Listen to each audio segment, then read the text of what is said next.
શ્રી સહજાનંદ ગુરુકુળથી હરેશ પટેલના જય શ્રી સ્વામિનારાયણ. વિદ્યાર્થી મિત્રો આજે આપણે ધોરણ 10 પાઠ 2 એસિડ બેઝ અને ક્ષાર નો આપણે ત્રીજો ભાગ ચાલુ કરીશું. મિત્રો આપણે આગળ વાત કરી કે એસિડ બેઝ ના ગુણધર્મો, એસિડ બેઝમાં શું સમાનતા છે તે, અને હવે આપણે ત્રીજા ભાગની અંદર પીએચ માપક્રમ અને દૈનિક જીવનમાં પીએચ નું મહત્વ એની આપણે સમજણ કેળવીશું. તો આપણે જોઈએ કે એસિડ અથવા બેઝના દ્રાવણો કેટલા પ્રબળ છે પીએચ માપક્રમ ઉપરથી આપણે નક્કી કરી શકીશું. તો સૌથી પહેલા હું તમને સમજાવીશ કે પીએચ માપક્રમ કોને કહે છે. તો કોઈ પણ દ્રાવણની અંદર રહેલા હાઇડ્રોજન આયન એટલે કે H+ ની સાંદ્રતા માપવા માટેનો જે માપક્રમ છે એ માપક્રમને દ્રાવણની સાંદ્રતા તરીકે આપણે ઓળખીએ છીએ અને એને આપણે પીએચ માપક્રમ તરીકે ઓળખીએ છીએ.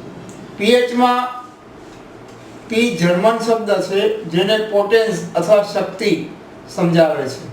પીએચ માપક્રમ દ્વારા આપણે ખૂબ જ એસિડિક એટલે કે 0 થી 14 અને ખૂબ જ બેઝિક સુધીનું માપન આપણે કરી શકીએ છીએ.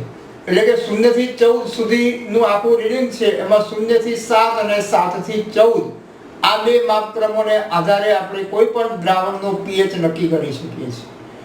પીએચ માપક્રમ પરથી આપણે એ રીતે અનુમાન લગાવી શકીએ કે પીએચ માપક્રમ 7 થી ઓછા મૂલ્ય ધરાવતું હોય તો એ દ્રાવણ એસિડિક છે.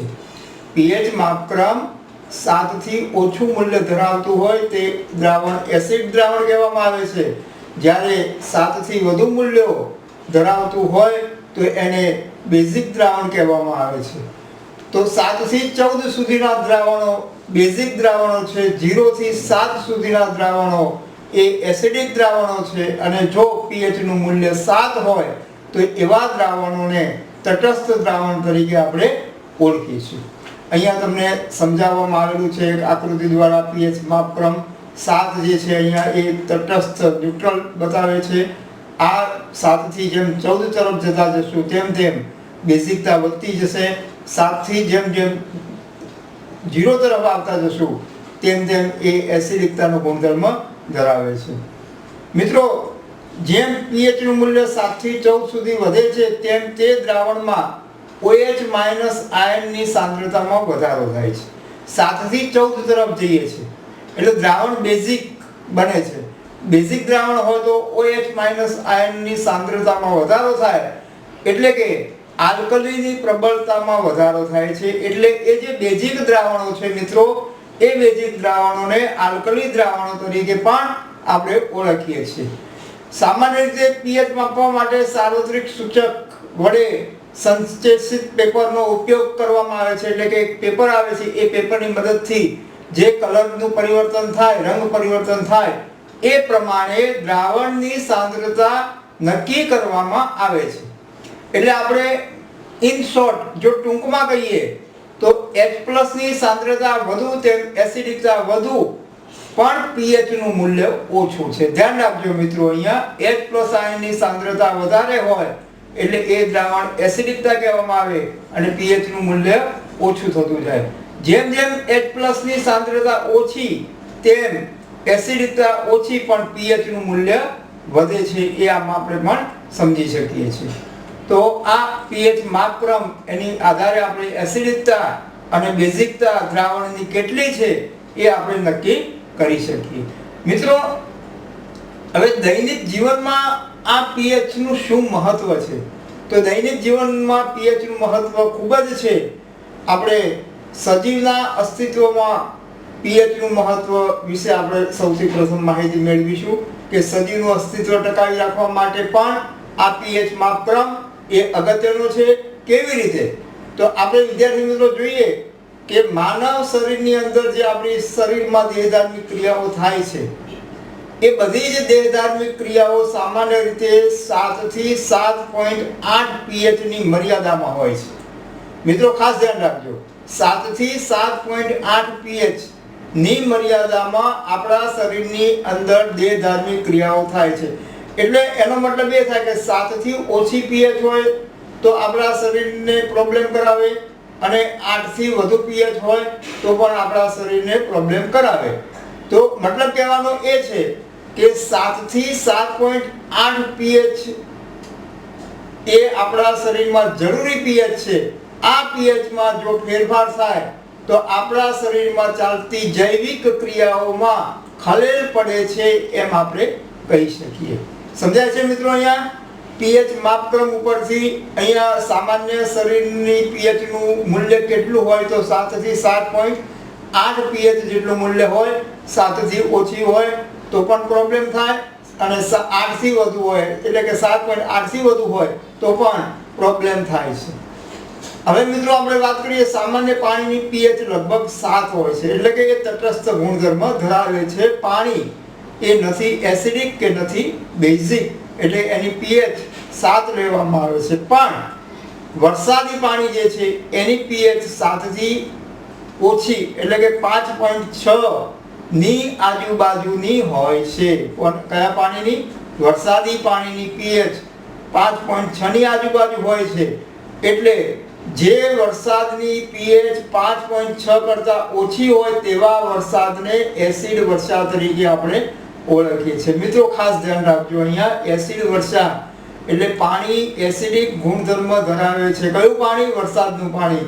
કે વરસાદના પાણીની pH 5.6 કરતા ઓછી હોય તો એ વરસાદનું પાણી એસિડિક ગુણધર્મ ધરાવે છે, એટલે એને આપણે એસિડ વર્ષા તરીકે ઓળખીએ છીએ, જે પાણીની pH ઘટાડે છે. પરિણામે આ એસિડ વાળું પાણી એ જળાશયોની અંદર જે માછલીઓ છે, સૂક્ષ્મજીવો છે અને જલજ વનસ્પતિઓ જે છે એ જલજ વનસ્પતિઓના અસ્તિત્વ માટે જોખમરૂપ સાબિત થાય છે. તો અહીંયા આ રીતે સજીવોની અંદર દૈનિક જીવન જીવવા માટે pH નું ખૂબ જ મહત્વ છે એમ આપણે કહી શકીએ, સમજી શકીએ. મિત્રો જમીનની અંદર pH નું શું મહત્વ છે? આપણો દેશ ખેતી પ્રધાન દેશ છે. ખેડૂતો ખેતી કરે છે. એ વધુમાં વધુ સારું ઉત્પાદન ક્યારે લઈ શકે? તો એના માટે પાક ઉગાડવા માટે જમીન યોગ્ય હોય, ફળદ્રુપ હોય તો એ વધુ સારો પાક લઈ શકે. તો એ જમીનનું ટેસ્ટિંગ અવારનવાર થતું હોય છે અને જમીનનો pH માપવામાં આવે છે, અને એ pHના આધારે જમીનની ફળદ્રુપતા નક્કી થાય અને એ પ્રમાણે ખેડૂતો એ પાક લેતા હોય છે.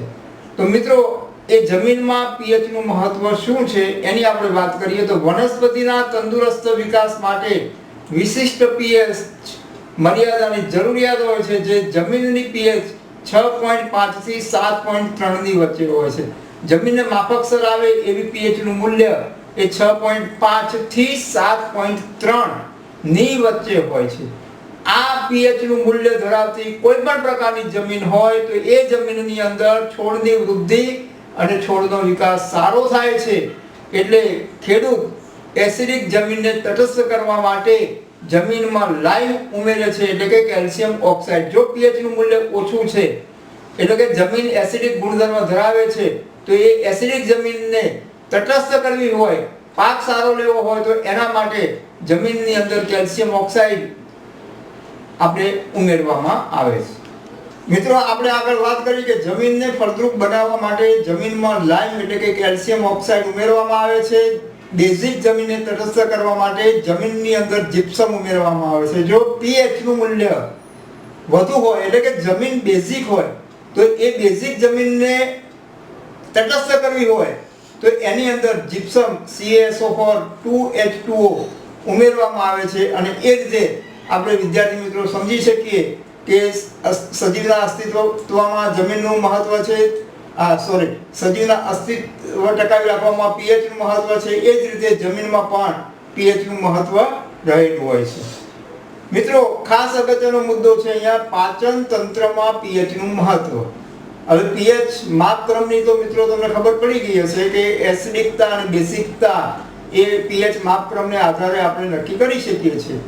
તો મિત્રો પાચન તંત્રમાં આ pH નું મહત્વ કેટલું છે એ આપણે જોઈએ.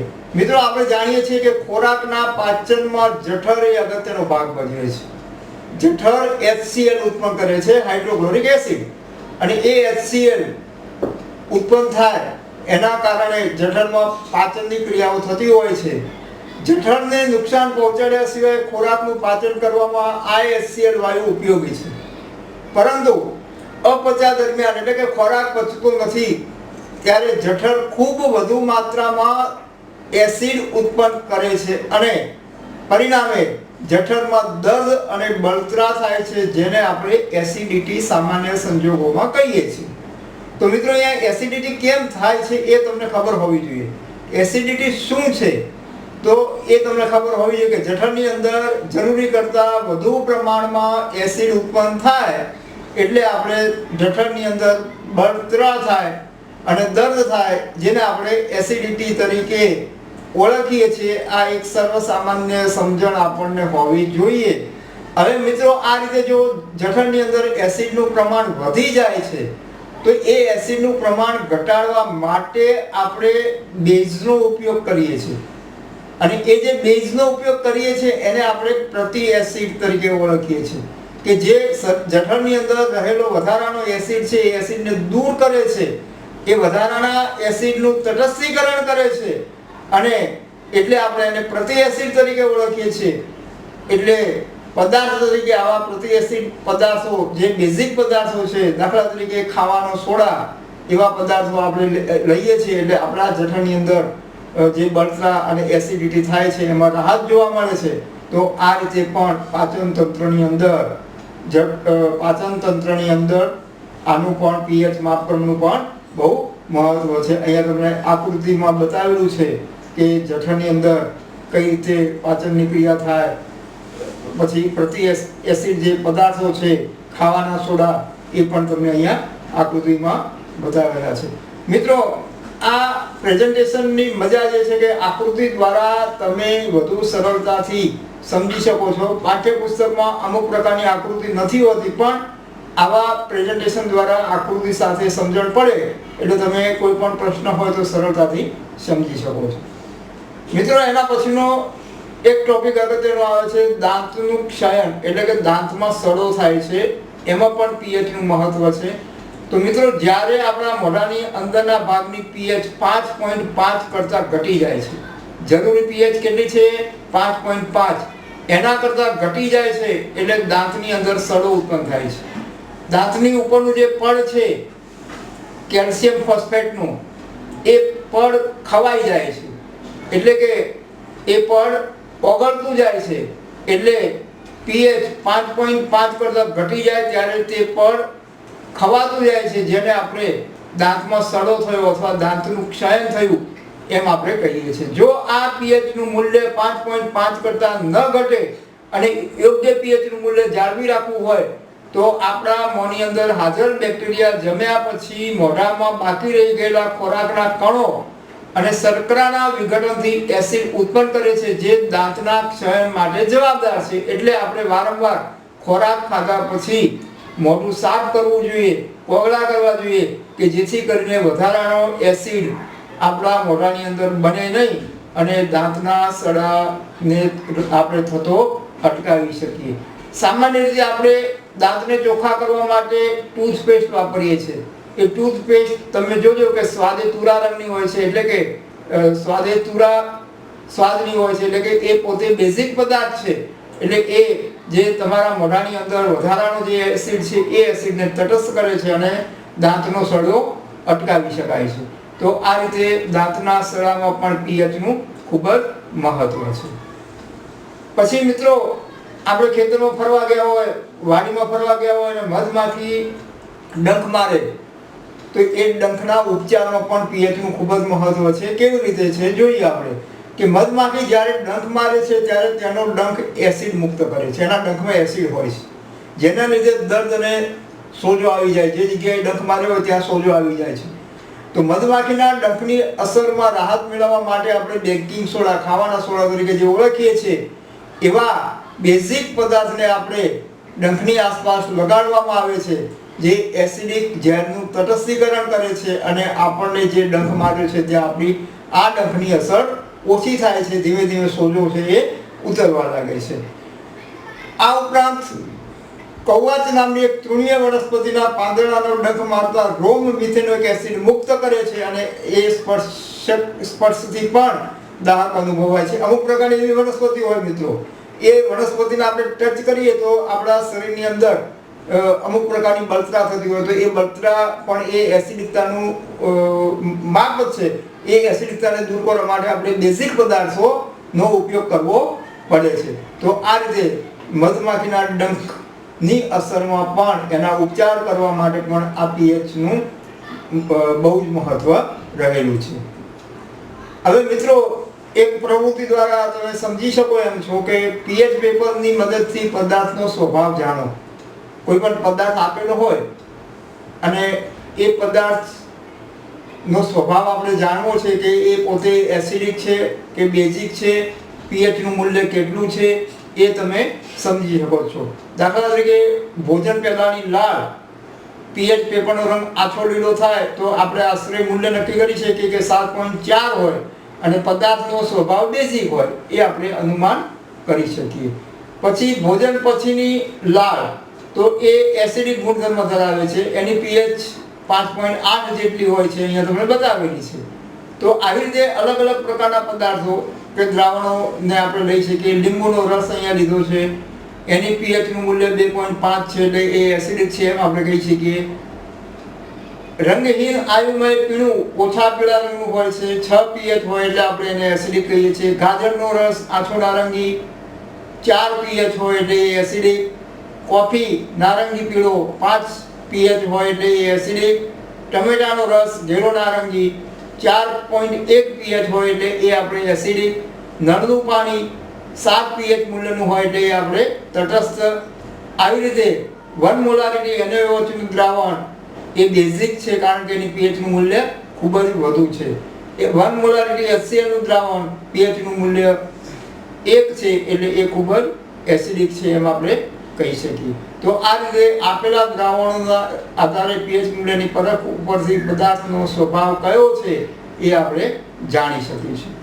મિત્રો આ રીતે પીએચ માપક્રમનો આપણો આજનો ટોપિક અહીંયા પૂરો થાય છે.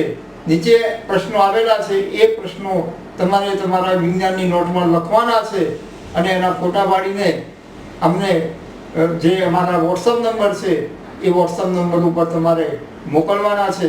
હવે મિત્રો ખાસ તમને એ પણ સૂચના આપી દઉં કે આ વિડીયો તમે જ્યારે જુઓ છો, આ વિડીયોનો જ્યારે તમે અભ્યાસ કરો છો ત્યારે કોઈ પણ પ્રકારની તકલીફ હોય તો એ જ દિવસે આપણે સાંજે 6 વાગે માઇક્રોસોફ્ટ ટીમ દ્વારા આપણે લાઈવ થશું અને તમારા કોઈ પણ પ્રશ્નનું નિરાકરણ હશે તો એ માઇક્રોસોફ્ટ ટીમના માધ્યમથી આ પ્રશ્નોનું નિરાકરણ આવશે. એટલે ખાસ મિત્રો ધ્યાન રાખજો કે વિડીયોનો અભ્યાસ કર્યા પછી તમને કોઈ પણ પ્રકારની કઠિનતા દેખાય, કોઈ પણ પ્રશ્ન નથી સમજાતો તો એ પ્રશ્ન તમે તમારી રફ નોટની અંદર નોટ કરી લેજો અને માઇક્રોસોફ્ટ ટીમમાં જોડાવાનો ખાસ પ્રયત્ન કરજો કે જેથી કરીને તમારી તકલીફોનું નિરાકરણ આવી શકે. મિત્રો થેન્ક યુ. જય શ્રી સ્વામિનારાયણ. આ વિડીયો જો આપને ખૂબ જ ગમ્યો હોય તો લાઈક કરજો, શેર કરજો અને સબસ્ક્રાઈબ કરજો. જય ભારત, જય હિન્દ.